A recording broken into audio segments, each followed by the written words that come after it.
yo no puedo dudar es de que estoy pensando. Porque claro, si yo empiezo a dudar de ciertas cosas, empiezo a pensar y no puedo dudar de que estoy pensando. ¿Sí? Es como lo que formuló Descartes. Entonces, ahí lo que hizo con ese planteamiento fue sumergirse en el escepticismo, se volvió escéptico, dijo, voy a dudar de todo el conocimiento que hay y voy a generar un método para poder encontrar la verdadera verdad. ¿Mm? No para quedarse en el escepticismo, sino para poder confirmar o desmentir todas las supuestas verdades que él conocía. Un enredo filosófico total, pero bueno, la idea es que sí, si yo creo que el fondo de esta pantalla es verde, pues voy a dudar de que es verde y voy a crear un método para probar a ver si es verdad que ese fondo de pantalla es verde. Algo así, pero con todas las cosas acerca del conocimiento científico. Entonces creó el método cartesiano que consistía en 4 pasos. ¿Sí? Lo primero, el primer paso, no admitir como cierto nada que no se presente clara y distintamente ante la razón. O sea, nada que no tenga evidencias. O sea, voy a dudar de todo aquello de lo que no tenga evidencias. O sea, aquí pareciera que estamos hablando de un ateo y Descartes no era ateo, ¿sabes? Pero pareciera que estamos hablando de un ateo, sino que él dijo, voy a dudar de todo aquello de lo que no haya evidencias, pero él lo que hizo fue dejar a Dios ahí a un ladito porque dijo, a Dios no se le puede estudiar, no se le puede conocer. Entonces lo dejamos a un ladito y nos dedicamos a lo que sí se puede estudiar y sin evidencia voy a dudar de todo. La segunda, dividir las dificultades del problema en cuestión en tantas partes como sea posible. Entonces, si el problema es muy grande, lo que hago es dividirlo en fases, ¿sí? Y voy analizando cada fase. Voy cogiendo cada pedacito del problema y voy estudiando junto con los otros filósofos esos trozos. Luego, conducir de forma ordenada y sistemática el pensamiento desde lo más simple a lo más complejo, que ya es la síntesis. ¿Sí? Entonces voy acerca de las preguntas que me voy haciendo, pues lo que voy es mirando cuáles son las respuestas más simples o cuál es lo más sencillo de solucionar y desde ahí me voy acercando a lo más difícil. O sea, empiezo por lo más fácil y termino por lo más difícil.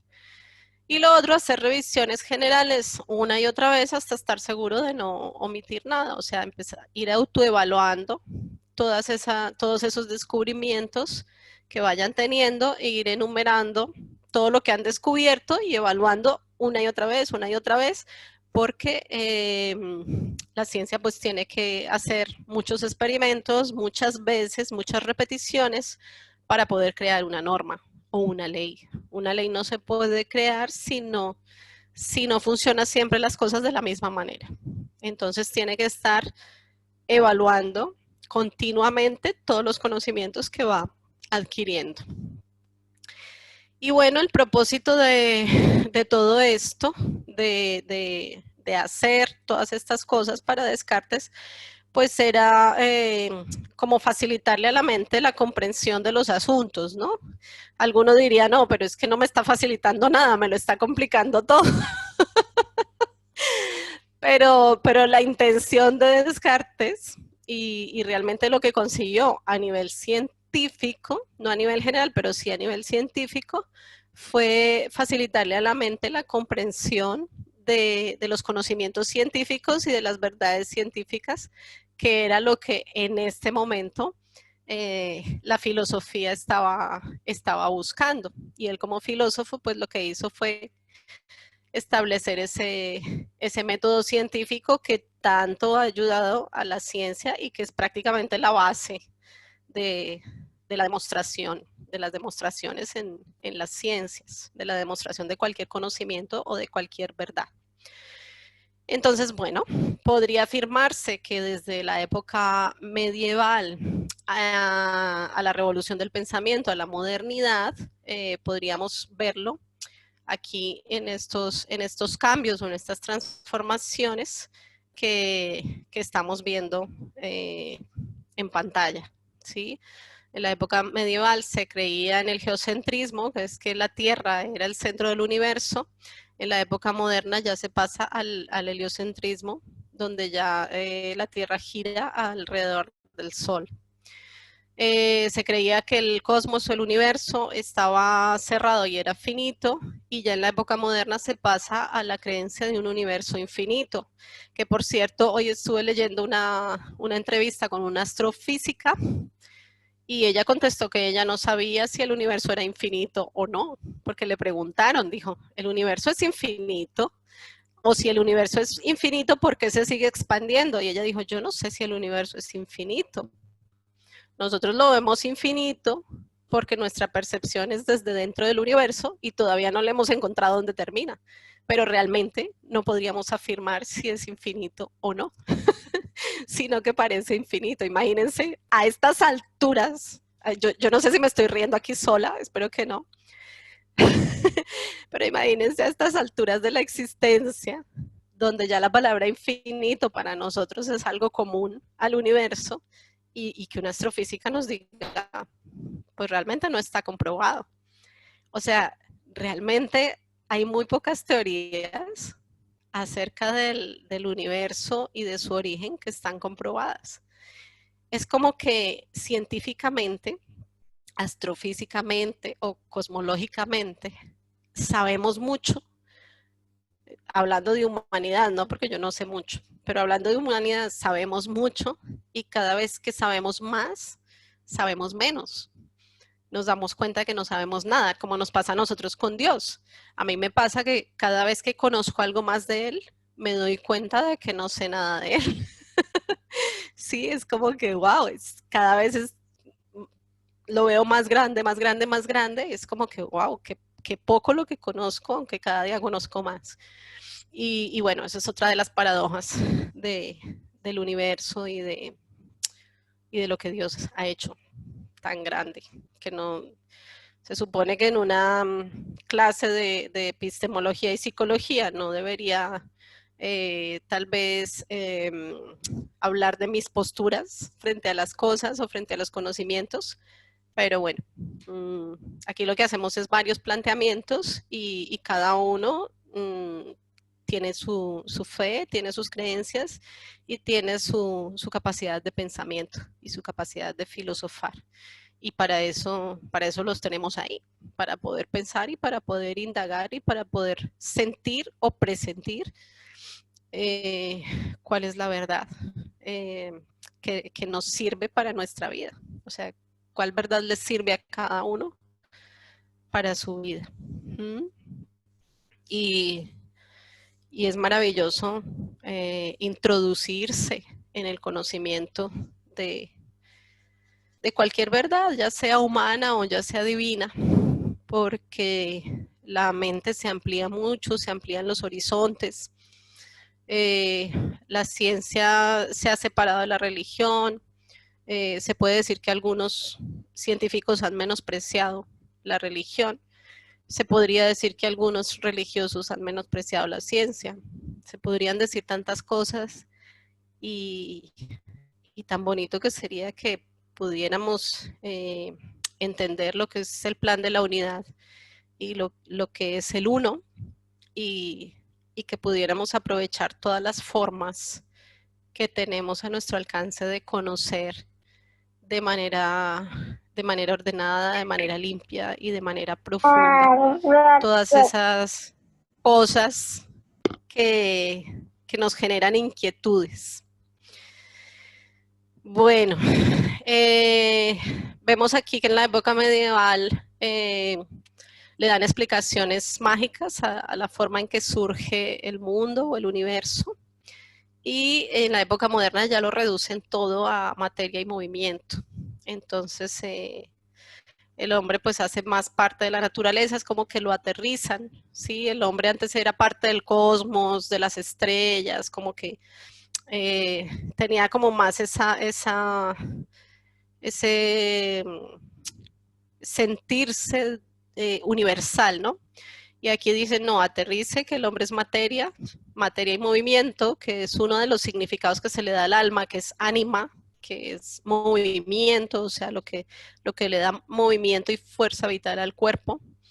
Y ya se le hace parte de la tierra, de la naturaleza. En la época medieval, pues se hacen las descripciones de manera cualitativa y aproximada, o sea, es más describir de forma general las cosas, mientras que en la época moderna ya se genera una precisión matemática. En la época medieval la ciencia es más contemplativa, más de ponerse en meditación y llegar a entender cosas, mientras que en la época moderna la ciencia se vuelve activa y ya empieza a mirar afuera las cosas reales y a hacer experimentos para buscar evidencias de cómo funcionan las cosas. En la época medieval el hombre tiene esa semejanza con Dios, o sea, esa como que el hombre pudiese o era parte de Dios o pudiese tener esa divinidad, pero en la época moderna ya el hombre se reduce a la parte biológica, que es un producto de la naturaleza, igual que las plantas, que los animales, que el planeta, pues el hombre igual. Biología pura. Y bueno, hasta aquí tenemos la historia de lo que llaman la psicología precientífica, o sea, antes de la ciencia, porque esto es un periodo que está partido en dos, ¿sí? Así como se partió la humanidad, el tiempo de la humanidad antes de Cristo y después de Cristo, pues aquí está partido en dos, la psicología antes de la ciencia y la psicología después de la ciencia. O antes de ser ciencia y después de ser ciencia. Entonces, la psicología precientífica, pues tenemos que fue desde los filósofos griegos hasta este año, 1879, que parte la historia en dos. La psicología la hacían los filósofos griegos y los teólogos, ¿sí? O sea, estaba unida a la parte de la sabiduría, del pensamiento y del conocimiento divino y de la fe. La filosofía era considerada la madre de todas las ciencias porque concentró todo el saber humano, o sea, todo el que sabía algo era filósofo, no había más ciencias, no había nada fuera de la filosofía. A partir de ahí de los griegos, era el mayor conocimiento que se podía adquirir.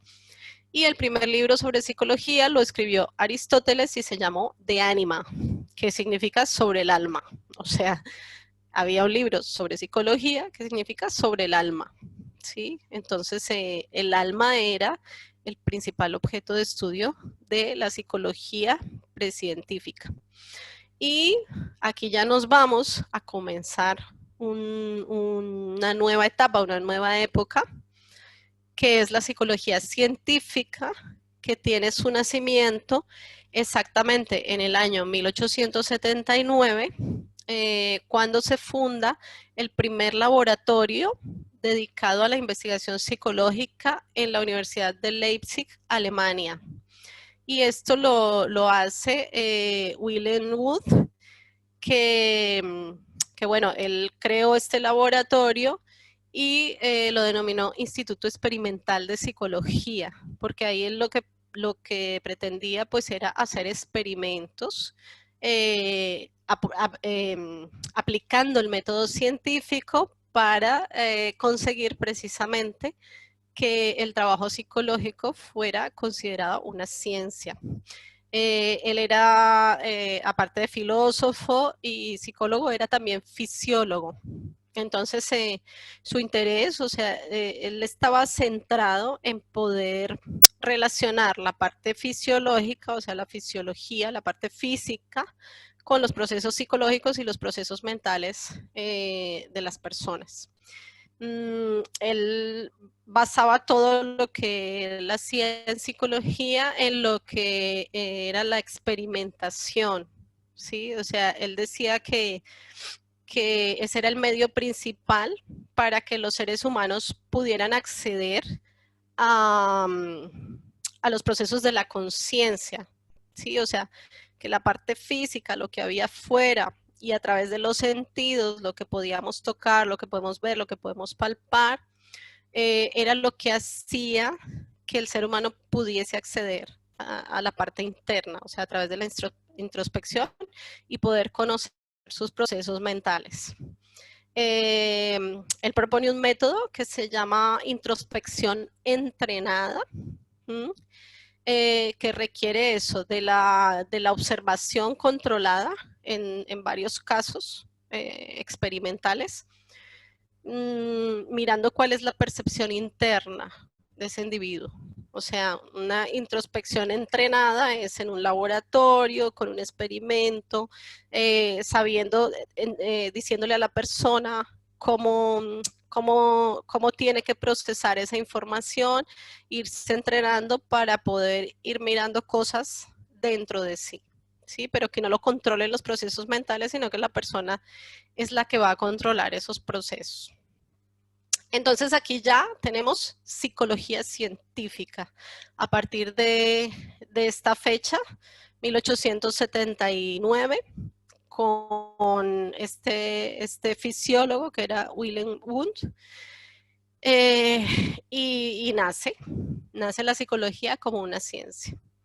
Pues es desde 1879 hasta la actualidad, con esa creación del laboratorio experimental. El objeto de estudio deja de ser el alma. Miren qué cosa tremenda. Deja de ser el alma y entonces ahora ya es la conciencia. ¿Sí ven? Eso es tremendo porque luego vamos a ver un poco lo que significa el alma o los tantos significados que tiene el alma.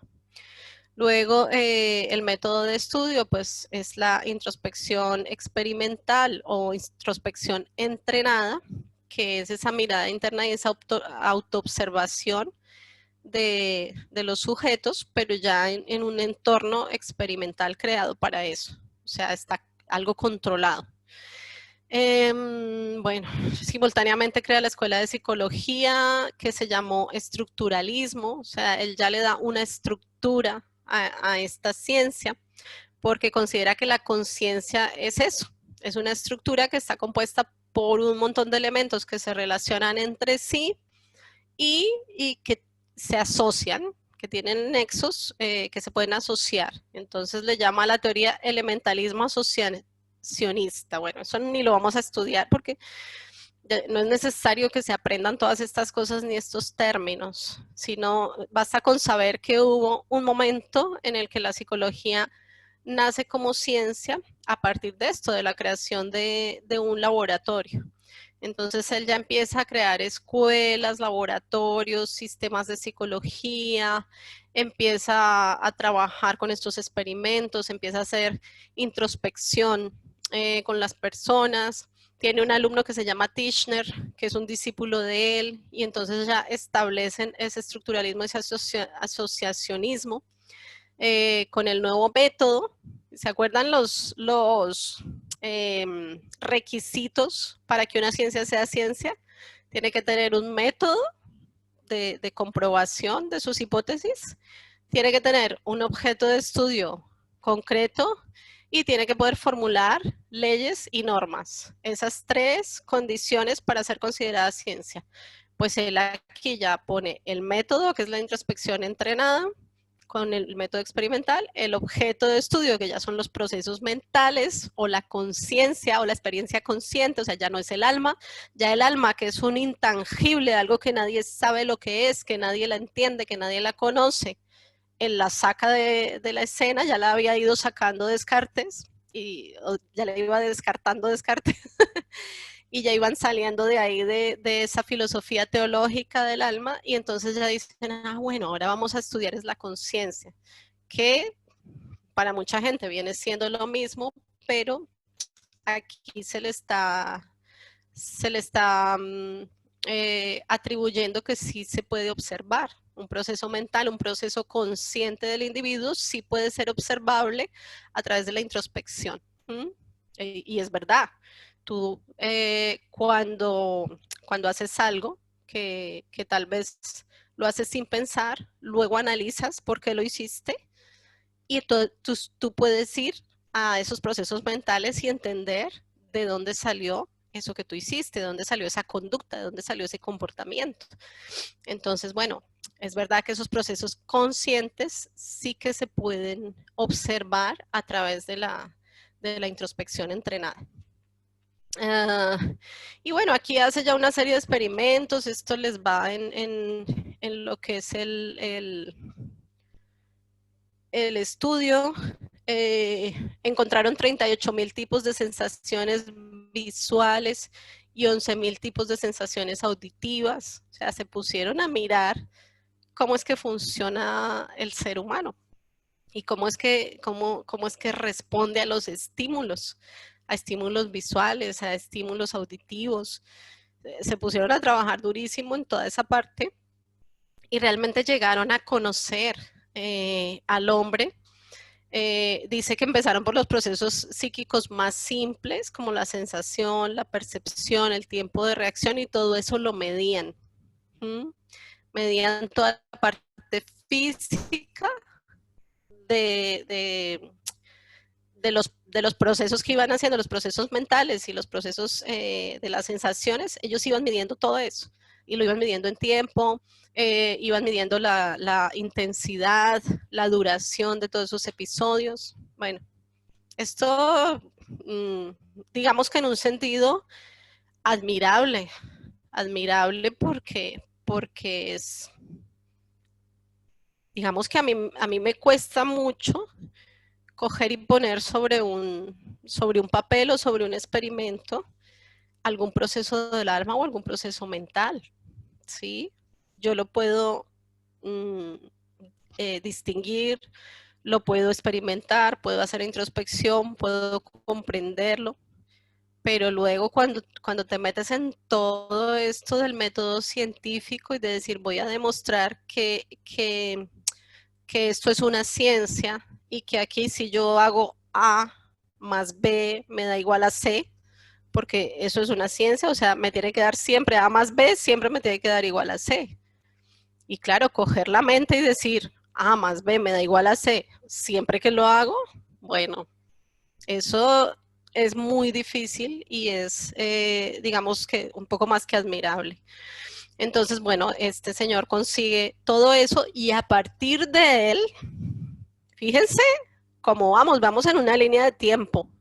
Psicología precientífica, todo lo que es la historia, ahora psicología científica, y a partir de él, en 1879, entonces vienen a formarse muchas más corrientes de psicología con muchos más estudios de psicólogos famosos, de filósofos, de fisiólogos, y empieza personas de muchas disciplinas a hacer descubrimientos sobre todo esto. De los principales que vamos mencionando aquí, pero obviamente es que ahorita van a ver un vídeo porque yo digamos que no quiero ponerlos a estudiar todo esto porque no tiene, o sea, no es necesario estudiarlo. Pero para que vean la cantidad de filósofos, de psicólogos que han estado estudiando esta ciencia y que han estado estudiando el alma y que han estado estudiando la mente para que nosotros hoy podamos adquirir conocimientos como los que hemos visto, por ejemplo, de cómo trabajar con la depresión, de cómo trabajar con la ansiedad, de cómo trabajar con el estrés, de cómo trabajar con la esquizofrenia. O sea, todas estas cosas han tenido que descubrirse a través de la historia. Entonces, estamos viendo que hay tanta gente que ha trabajado en todo esto y que a veces hay casos que pareciera que se nos salen de las manos,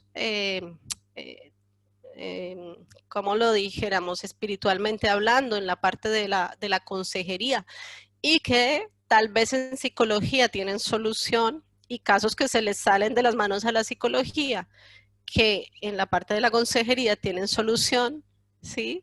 O sea, lo que no podemos nosotros lo puede poder el psicólogo, y lo que no puede el psicólogo seguro que lo puede Dios. Pero hay como esa intersección, pero es muy especial ver que todos los estudios de tantos años y de tantas vidas, tenemos ahora mismo acceso a ellos, ¿sí? O sea, yo voy a internet y yo encuentro todo lo encuentro ahí. Voy a una clase y me están enseñando cosas que descubrieron otros y que tal vez a mí me habría llevado una eternidad. No sé si en una vida se puede descubrir todo lo que sabemos ahora. Entonces es de agradecer tenerlo ahí al alcance. Entonces, a partir de aquí, cuando acaba la psicología precientífica y se funda la psicología científica, pues nacen todas estas corrientes. Una es el estructuralismo, que lo que hace es estudiar la estructura de la mente, o sea, cómo está constituida la mente. El funcionalismo, que estudia cómo funciona la mente. El conductismo, que es la ciencia de las conductas que podemos observar, que el conductismo es famosísimo ahora mismo y tiene, o sea, es una de las técnicas que más se practican en psicología, sobre todo para trabajar con adolescentes, porque la parte más cognitiva y más transpersonal o de la conciencia, digamos que para los adolescentes no es tan efectiva como la parte del conductismo. Y bueno, es bueno ver todas estas ramas. Y luego el cognitivismo, que es como el redescubrimiento de la mente y muchas otras corrientes psicológicas que vienen hasta el día de hoy. Ahí ustedes ven en la parte cognitiva que se crea el símbolo de la psicología, que es la 13ª letra del alfabeto griego, que es la letra psi, o sea, PSI, es con la que empieza la palabra psique. Y esa es la letra que se ha adoptado para hacer precisamente el símbolo de la psicología. Bueno, vamos a abrir un poquito aquí, porque ya vamos para otro lado. Vamos a abrir un poquito aquí, que yo veo que en el chat por ahí hay cosas. Bueno, no hay cosas. Bueno, Jacqueline, cuéntame cómo van tus inquietudes, tus dudas. Si alguien más quiere participar, como para darnos un respiro, porque yo sé que esta clase es sobreinformativa, súper informativa. Intentamos hacerlo lo más ameno posible. Es complicado porque hay mucha información y toda es necesaria para poder tener una visión global de lo que son los problemas epistemológicos. En las conclusiones vamos a ver que no es tan complicado, pero bueno, hay mucha información y eso sí estaba claro desde el principio. Así es, así es. Bueno, licenciada, ahí pido un poquito de disculpa, lo que pasa es que estoy desde mi tablet y entonces me es un poquito más complicado escribir.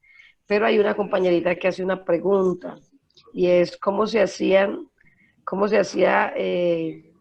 en ese tiempo para llegar a hacer esos descubrimientos, o sea, cómo se hacía para poder, o qué experimentos se hacían para poder llegar a esa conclusión, a ese descubrimiento.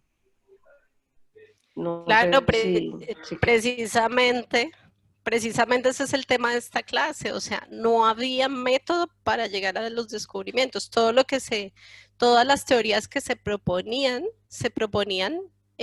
desde la filosofía, o sea, pensando, ¿sí? Pienso, luego existo.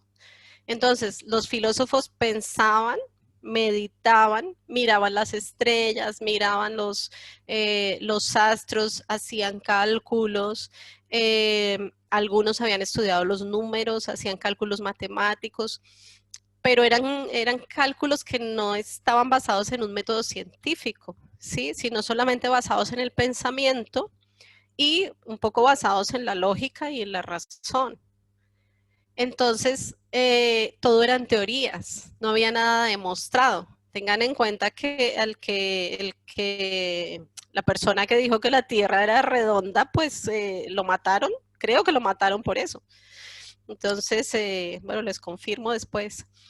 Pero es como que cualquier cosa rara que decías te podían matar, te podían apedrear, porque era como que tú estabas yendo hacia adentro, haciendo introspección, mirando dentro de ti, conociéndote a ti mismo, que era la ideología y la filosofía de Sócrates, para poder descubrir lo que estaba afuera, descubrir el universo.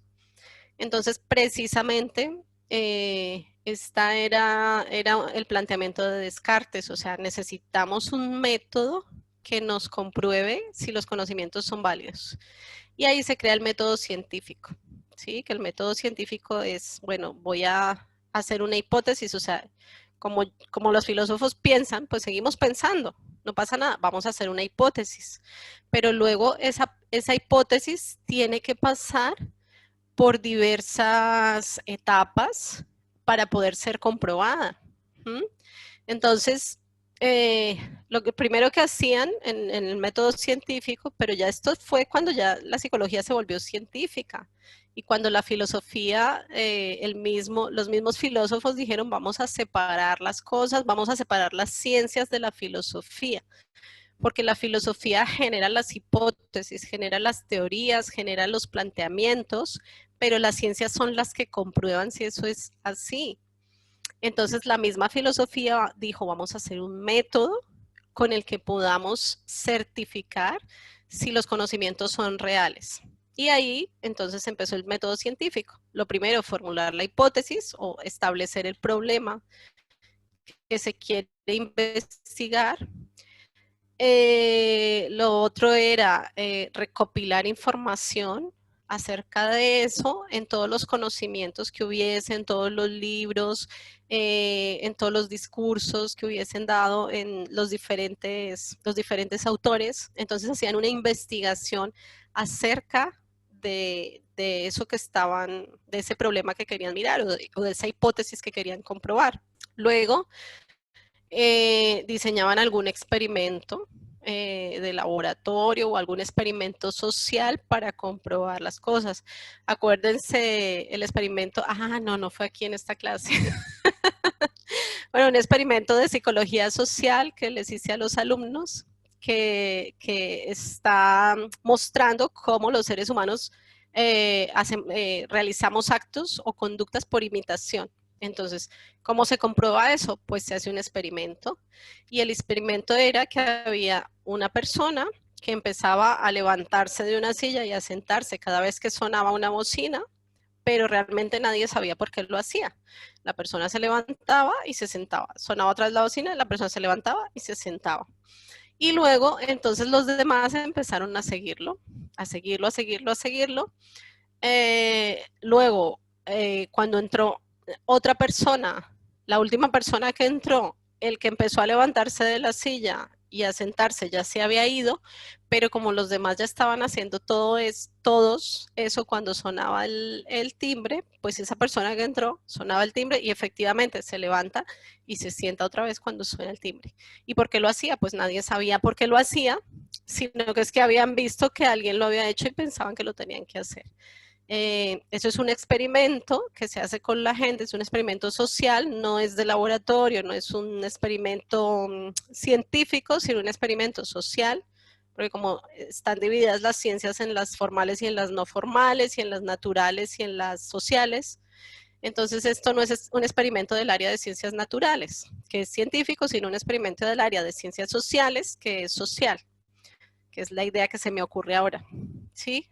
Se diseña el experimento, lo hacen con las personas, entonces observan, toman las anotaciones, hacen las tablas con los datos de las personas que se levantaron, las que no, este dijo sí, este dijo no, este siguió la conducta, este se tardó más, este se tardó menos, analizan todos esos datos y luego entonces se saca una conclusión. La conclusión de esa hipótesis de que la gente tiende a hacer conductas por imitación es sí. Comprobamos que las personas, hay algunas conductas que las adquieren por imitación, porque en el experimento el 98% de las personas o el 99% de las personas se ha levantado y se ha sentado al oír sonar el timbre. Entonces, esos son como los pasos del método científico aplicado a la psicología social, ¿no? Luego ya aplicado a cada ciencia, pues cada ciencia tiene que tener la forma de demostrar a través de sus experimentos. No es lo mismo un experimento químico, que eso ya pues el químico tiene que saber cuál es la forma de seguir ese método científico para demostrar que ese conocimiento es real, ¿sí? Pero realmente ese es el objetivo, o sea, demostrar que lo que yo creo, o que lo que estamos creyendo es así, y que es así no solamente para mí, que soy la persona que da la hipótesis, sino que es así para el mundo y para toda la realidad objetiva, o sea, lo que es observable, medible y cuantificable, ¿sí? Porque, por ejemplo, para mí Dios existe y es así y punto. Pero yo no puedo demostrar con un método científico la existencia de Dios. ¿Por qué? Porque Dios no es ni observable, ni medible, ni cuantificable. ¿Ves?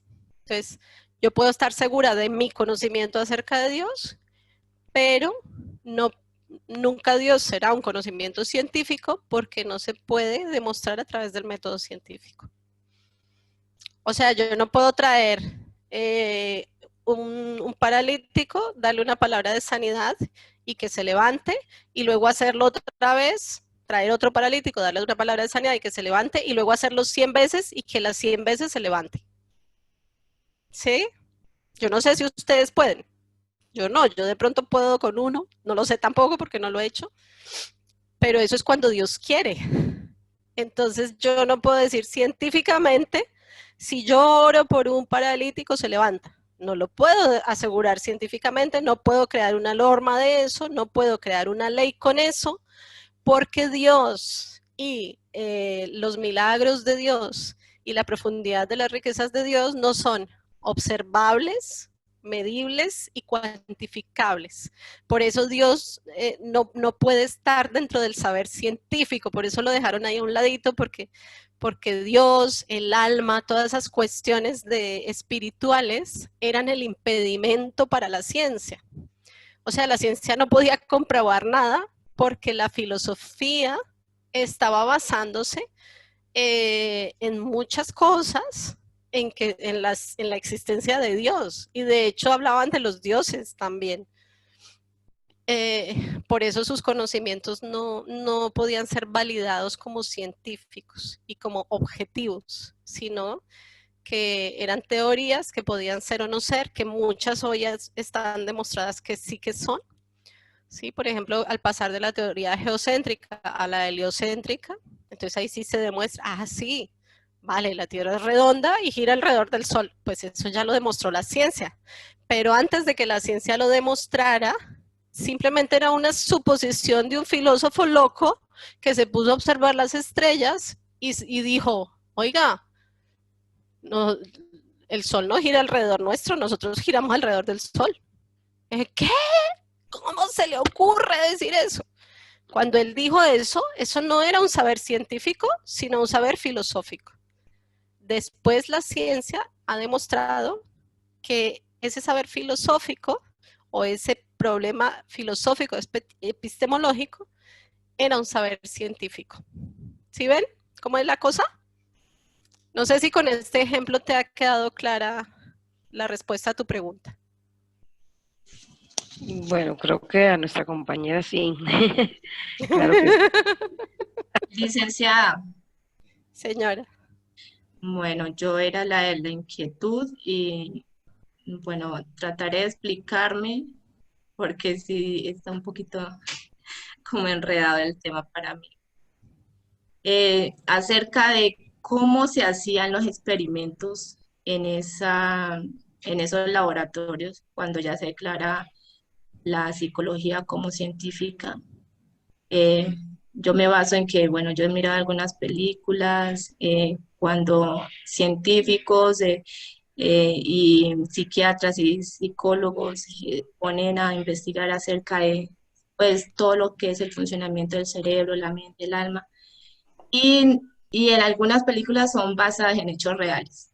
Entonces, pues allí muestran unas imágenes muy crudas acerca de cómo hacían esos experimentos y esas investigaciones, y yo quería saber si realmente era así.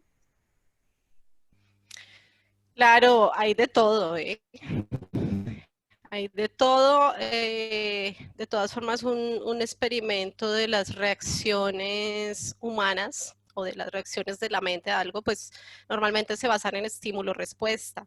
Entonces, si yo quiero ver las diferentes reacciones emocionales de la mente de un ser humano, pues tengo que estimular o ellos tenían que estimular ese tipo de reacciones. Entonces, bueno, ¿quieren ver cómo surge la alegría? Pues se hace un estímulo para la alegría. Pero bueno, también hay estímulos para el dolor, para la tristeza, para el miedo, ¿sí? Entonces, claro que los experimentos de la ciencia, si nosotros nos ponemos a mirar, pues puede haber muchos experimentos sanos e inocentes, pero seguramente vamos a descubrir también experimentos crueles. Por ejemplo, para mí era una crueldad cuando yo iba al instituto, cuando nos ponían a abrir un sapo o nos ponían a abrir un conejo o una lombriz. Para mí era como, vale, es un experimento científico para conocer los órganos, pero yo no quiero abrir un conejo. O sea, y luego te los comes, pero o cuando matas, yo qué sé, se matan los animales para que el hombre los consuma, pero cuando a ti te toca matarlo, pues es como, ahí ya va, digamos, la sangre fría que tenga cada persona, la capacidad de aceptación de todas estas cosas y de comprensión. Como he dicho, hay cosas que se salen de nuestras manos, de nuestro pensamiento. Hay cosas que si nos vamos a plantear emocionalmente, por ejemplo, ese planteamiento tuyo de cómo se hacían estos experimentos, pues sí, tuvo que haber experimentos dolorosos. Ten en cuenta que la psicología trabajó mucho tiempo con electrochoques. La psiquiatría ha trabajado cosas terribles también. A la gente le han hecho, hay gente que ha sido considerada loca por tener un trastorno pequeño y personas que les han hecho lobotomía, que también es una cosa terrible que le hacen a la mente de la persona. Y muchas veces queriendo hacer bien o queriendo investigar el bien, pues ha podido hacer muchísimo mal. Pero pues digamos que es la vivencia humana en el planeta. Y ahí yo teológicamente, ya si es un problema de moral o de conciencia, teológicamente lo encerraría en esa frase que dice que toda la creación está bajo maldición, ¿no? Bajo esa maldición del pecado que un día surgió. Y las cosas funcionan de una manera a veces muy cruel. Porque bueno, los seres humanos hacen cosas reprochables para adquirir conocimiento, para adquirir saber. Los animales se matan entre ellos por poder. Nosotros matamos a los animales para consumirlos. Le hacemos daño al planeta con las cosas que vamos necesitando día a día. Si vamos a empezar a hablar de cultura ecológica, de los envases, del papel, de la tala de árboles, bueno, o sea, la gente que hace experimentos científicos negativos o haciendo daño, pues puede ser muy culpable de muchas cosas. Y nosotros como humanidad en general, pues también. Y bueno, ahí sí ya me preguntas mi punto de vista desde la moralidad. Todo eso tendría que cambiar y realmente yo como soy más de la corriente, ay, ¿cómo se llama? Se me olvidó el nombre ahora. No la de la corriente de la razón y de los hechos reales, sino que soy más de la corriente filosófica, de la introspección, de ir al conocimiento y a la sabiduría por medios espirituales. Pues si me preguntas a mí, yo quisiera que todo esto no hubiese sucedido en un sentido y que pudiésemos adquirir el conocimiento por medio de la fe. Pero es que el cristianismo no lo hizo bien. No lo hizo bien en esa época. También fue cruel. Sí, que nosotros tal vez no estábamos ahí, pero es parte de una ideología y de una creencia. Entes humanos generan otros errores y también generan aciertos. Y ahí, ¿qué te puedo decir? Sí, hay muchos experimentos crueles que dañan animales, que dañan seres humanos, y que sirven para que los científicos puedan aprender a ayudar a otros animales y a otros seres humanos. Es como cuando dijeron, Caifás, creo que lo dijo, que es mejor que muera un hombre por todo el pueblo y que no muera todo el pueblo, ¿sí? Cuando hablaban de matar al Señor Jesús. Y eso, pues, dentro de la crueldad que él estaba manejando, es una verdad, porque efectivamente era mejor que el Señor muriera, en el sentido de que traía salvación para toda la humanidad y para todas estas cosas de las que estamos hablando. Sí, lo que pasa es que ser el verdugo, pues yo personalmente no quisiera estar en el lugar de ningún verdugo, ni como sacerdote, ni tampoco como la persona que hace el experimento científico. Sin embargo, pues gracias a esos experimentos sabemos muchas cosas. ¿Podemos reprocharlo? Sí. ¿Podemos aceptarlo? También. ¿Podemos usar ese conocimiento? Sí. ¿Podemos no estar de acuerdo? También. Y seguimos en la misma tónica de la clase, que son dudas, conflictos morales, conflictos espirituales, conflictos científicos, conflictos psicológicos, problemas epistemológicos. De hecho, licenciada, qué pena interrumpirla. A mí me llamó mucho la atención ahorita que usted estaba hablando el punto sobre cómo nosotros no podemos garantizar un milagro frecuente y aún creo que la ciencia ha entrado en un conflicto fuerte por querer dar explicación a algunos milagros que la Biblia plantea. ¿Sí? Entonces, eso a mí me abre un panorama muy grande a saber y a conocer que la ciencia puede tener un avance muy profundo, pero hay cosas que aún así, como tú lo dices en esta clase, no se pueden plantear y que son temas de debate y que nunca se va a poder la mente finita del hombre tratar de desarrollarlas, porque hay temas o hay puntos como los es en esta área del conocimiento, del alma y todo aquello que tú dices, que generan ciertas lagunas profundas en el ser humano. Entonces, esa parte me llamó mucho la atención porque hay científicos que han querido darle explicación a los milagros y han querido darle como un parámetro según sus conocimientos, pero los milagros no tienen explicación. Claro, o sea, por lo menos estas personas que iniciaron el método científico, hablando de Descartes, por lo menos dijo, a Dios dejémoslo quieto, porque no lo podemos explicar. Por lo menos dijo, bueno, tuvo respeto y dijo, dejemos a Dios quieto y vámonos por otro lado, separémonos de la teología y vámonos por otro lado para descubrir las cosas que queremos descubrir, porque por ese lado no nos está funcionando.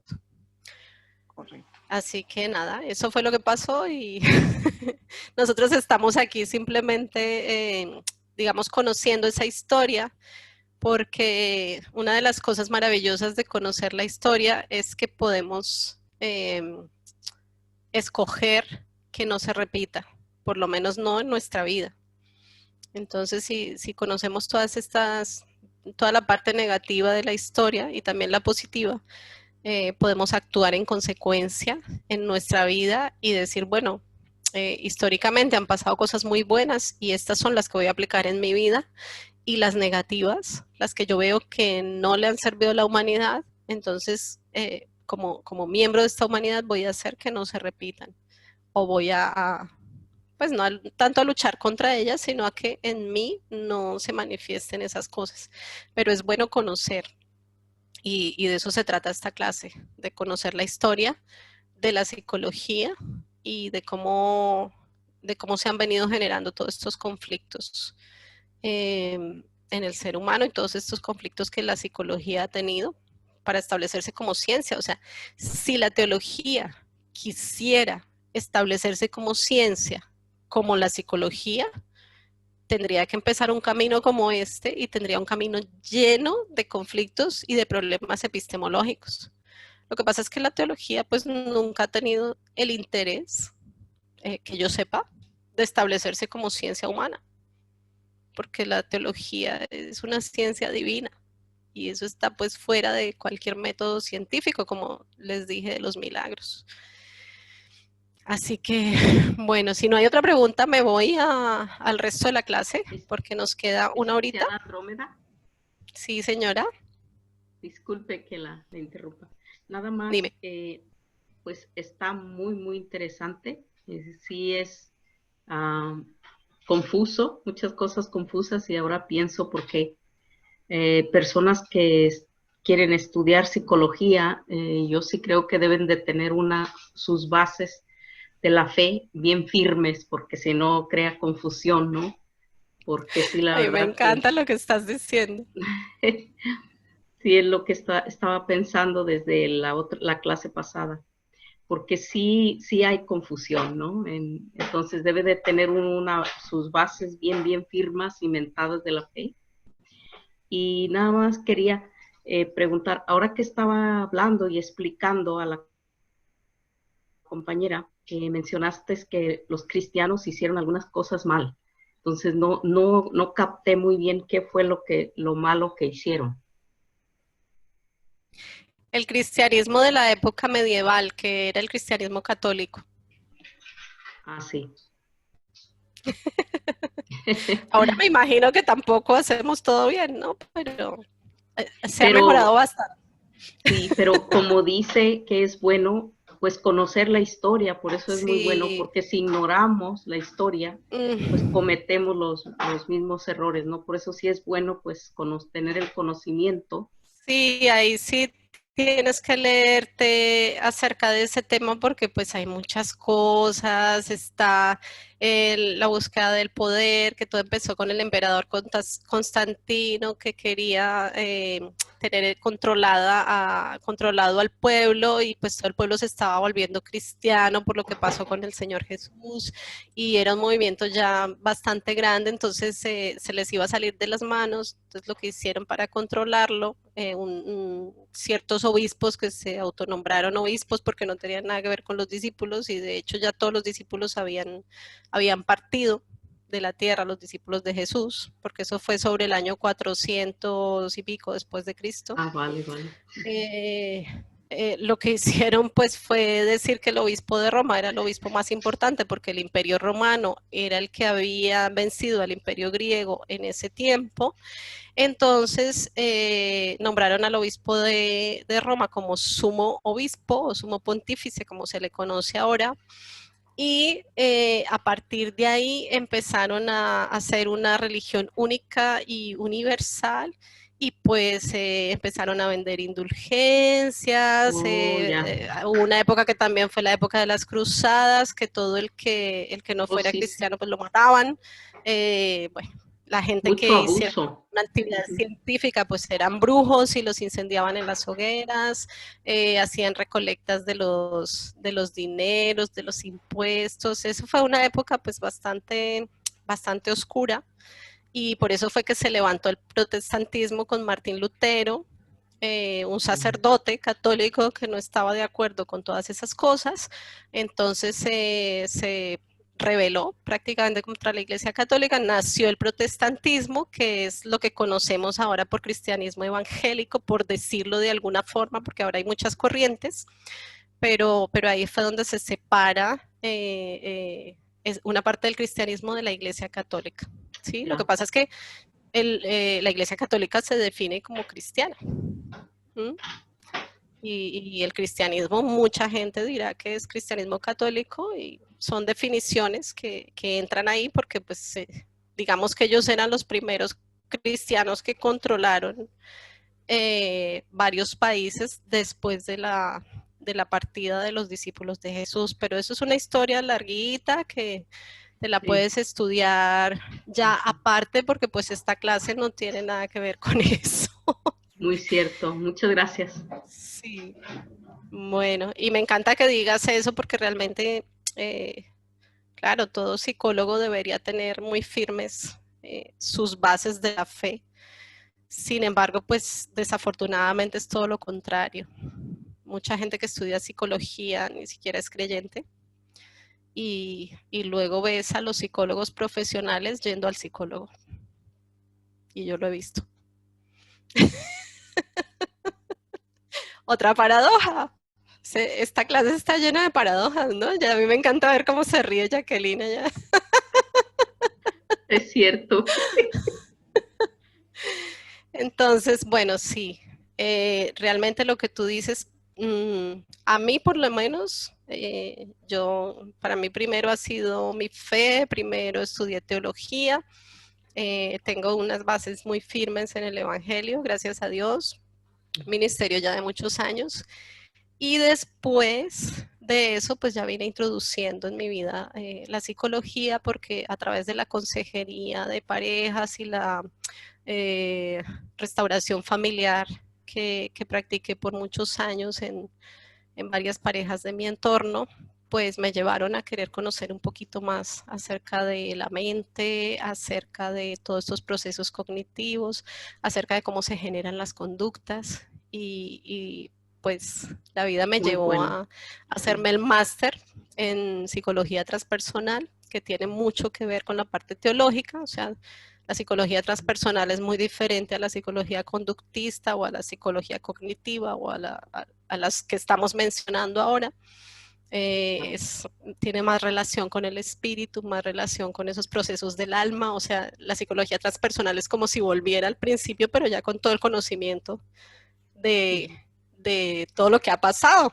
Entonces es muy interesante y bueno, las bases que me ha dado Dios en el corazón, pues son las que me permiten estar cuerda realmente después de todas estas Claro, cosas sí, muy bueno. que estamos viendo aquí. Así que nada, voy a Muchas continuar gracias. y voy a intentar ir rápido. Les voy a poner un video que es para que en vez de coger y estudiar a cada uno de estos personajes, más o menos es contarles en 2 minutos lo que es la historia de la psicología científica después de lo que hemos venido hablando. Entonces ahí les va. Pónganle atención, son 4 minuticos.